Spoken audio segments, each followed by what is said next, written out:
Hello, I'm Susan van Scoyoc and this is Linda Charles. We have known each other, Linda, for a very long time. Since 1997. Susan was my very first clinical supervisor. Oh, how kind. Thank you. I was, and we have kept in touch, and although we have come to our conclusions from different directions, we have both been really interested in some of the latest developments in neuropsychology and medicine that I think we both feel that psychologists need to be informed about. Linda, what do you think about? I think for me, a few things came together over years. I noticed probably in the last 10 years or so, more and more people coming into clinic with chronic illnesses, medically unexplained symptoms, and even though we could do so much work psychologically, there were symptoms that just would not shift. And it didn't seem adequate to explain those symptoms in terms of psychological origin.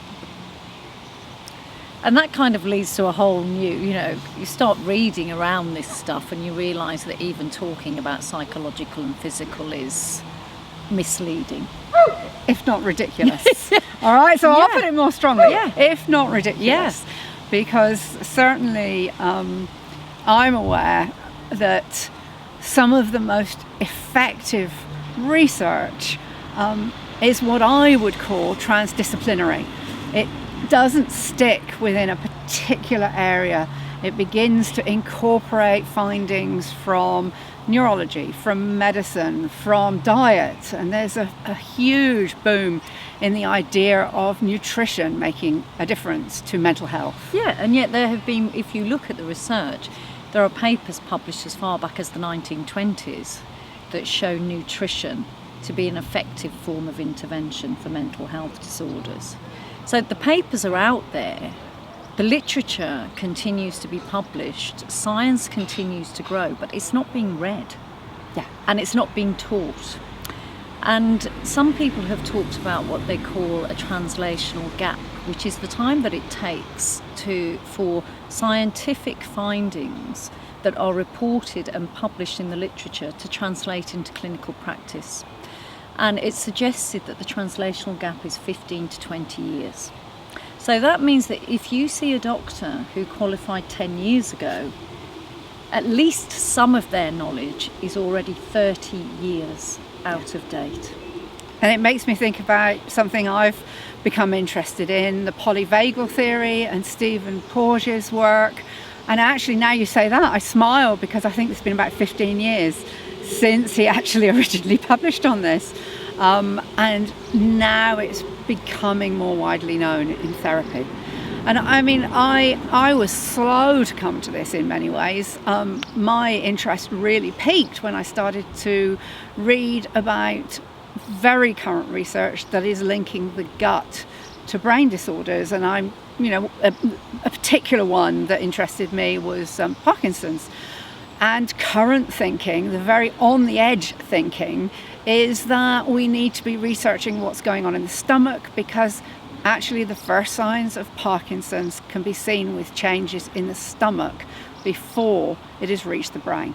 Yeah, and I think that the discoveries that are going on right now are really gathering the pace. And so my most recent galloping research has been reading everything that I can about the microbiome. And this looks to be the biggest discovery in medicine since the genome.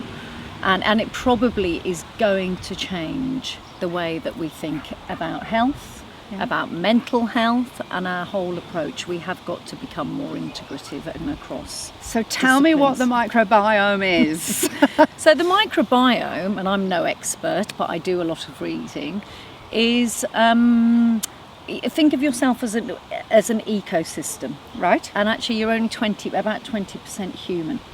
The rest of you, or what we understand, is 80% bacteria, biome, and it exists throughout the body. Yeah. And it influences everything that we experience, everything that we feel, down from secretions, chemicals, amino acids. I mean, I'm not a medic in that sense, so I there's just too much science for me to be able to explain. But in the same way that you're talking about Parkinson's originating in the gut, that this goes along as well with the idea that underlying most, if not all, chronic illnesses is inflammation in the body. And inflammation that starts in the gut. And mental health disorders and distress are not separate from this. Overlooking the role of diet in mental health is a huge blind spot. And it's interesting you're saying that, because to me the word that was running through my head when I was listening to you was in fact homeostasis. This sense that the body needs to be in balance with each other. And in fact, if one of those things is out of balance, then we're more likely to lead to, in fact, first acute illness, but if it stays out of balance, into chronic illness. And certainly you mentioned inflammation.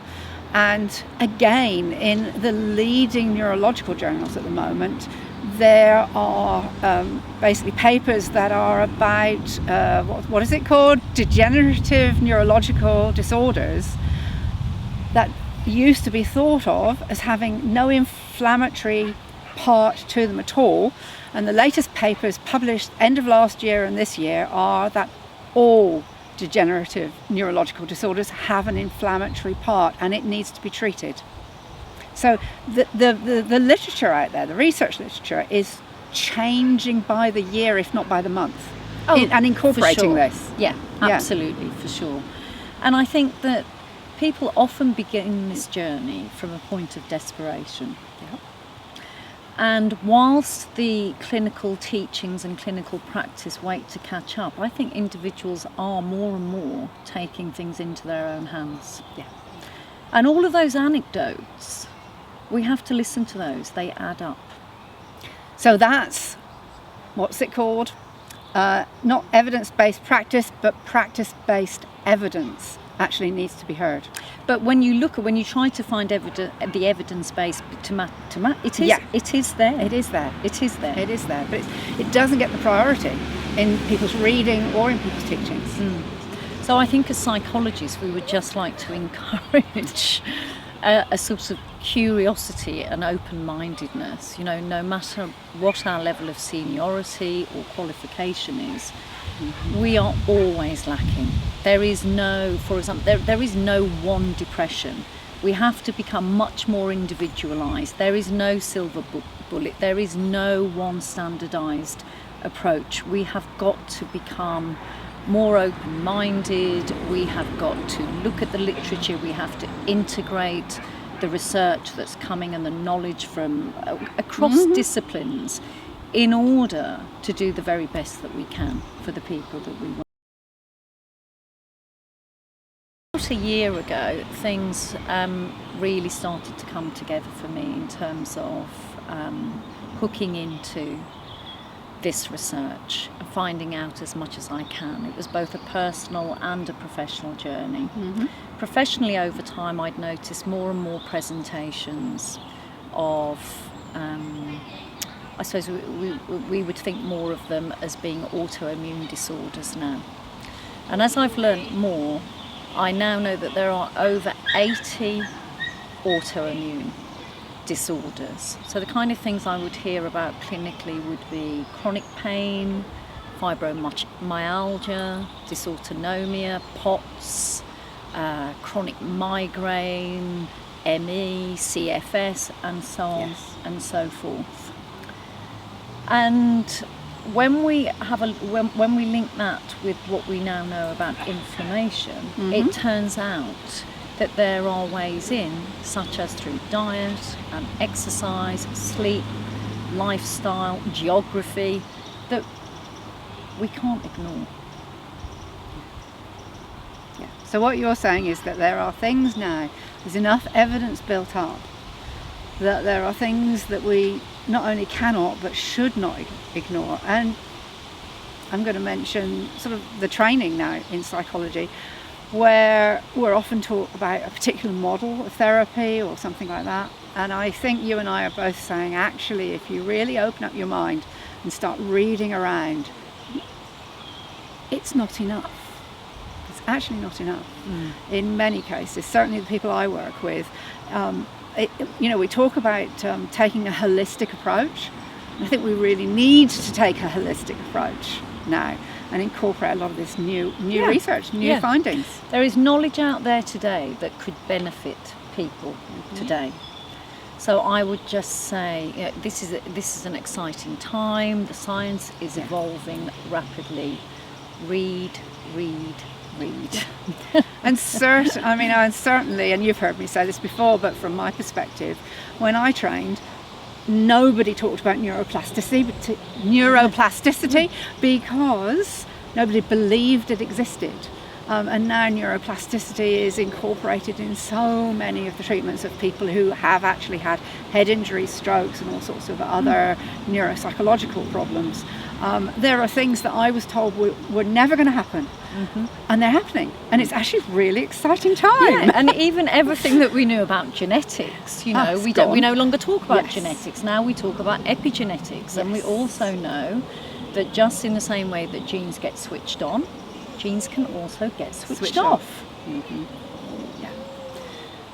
Do you think we'll ever be able to keep up with the reading? No, because I probably read 6 hours a day, and there's just not enough hours in the day. But I think it's exciting. Yeah. It's really, really exciting. It will turn our approach on its head.